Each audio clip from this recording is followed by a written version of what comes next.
नमस्कार। टाट एचएस हिंदी लिखित सारथी बैच में आप सभी का स्वागत है।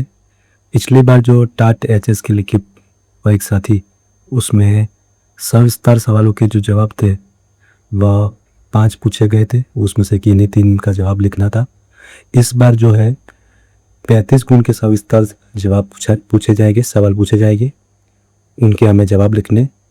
तो चलो आइए हम एक सवाल जो है उस सवाल का उत्तर हम देखते हैं, समझते हैं और फिर किस तरह से उसे लिखा है उसे जानते हैं।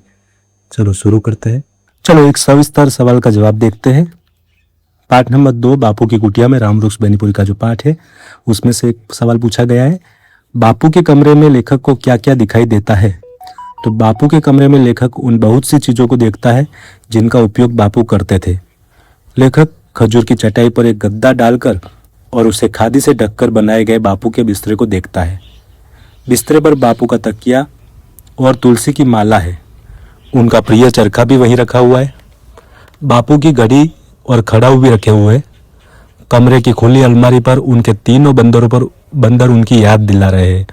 बापू का कलमदान, रद्दी कागज डालने के लिए रखा टोकरा, पीतल का थूकदान, एक स्टैंड पर रखी पेंसिल और कताई के सामान भी कुटिया में रखे हुए हैं। बिस्तरे के पास 3 खानों का सेल भी रखा हुआ है। इन सारे स्मृति चिन्हों को देखकर लेखक कुटिया को बापू में पा रहे हैं। तो इस तरह से हमने इस सवाल का उत्तर देखा। जो पेपर के अंदर हमें इस सवाल को किस तरह से लिखना है वो एक लिखित स्वरूप से हम देखते हैं और समझते हैं। सवाल इस तरह से लिखा हुआ है कि बापू के कमरे में लेखक को क्या क्या दिखाई देता है। उत्तर हमें स्वच्छ अक्षरों में लिखना है। बापू के कमरे में लेखक उन बहुत सी चीजों को देखता है जिनका उपयोग बापू करते थे। लेखक खजूर की चटाई पर एक गद्दा डालकर और उसे खादी से ढककर बनाए गए बापू के बिस्तरे को देखता है। बिस्तरे पर बापू का तकिया और तुलसी की माला है। उनका प्रिय चरखा भी वहीं रखा हुआ है। बापू की घड़ी और खड़ाऊ भी रखे हुए हैं। कमरे की खुली अलमारी पर उनके तीनों बंदर जो है उनकी याद दिला रहे हैं। बापू का कलमदान, रद्दी कागज डालने के लिए रखा टोकरा, पीतल का थूकदान, एक स्टैंड पर रखी पेंसिल और कताई के सामान भी कुटिया में रखे हुए हैं।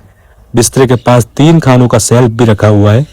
इन सारे स्मृति चिन्हों को देखकर लेखक कुटिया को बापू में पा रहा है।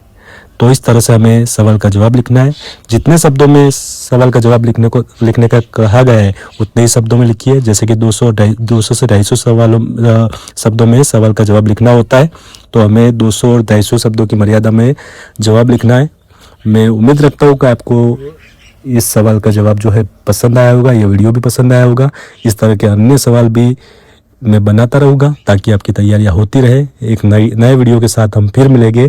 Thank you so much.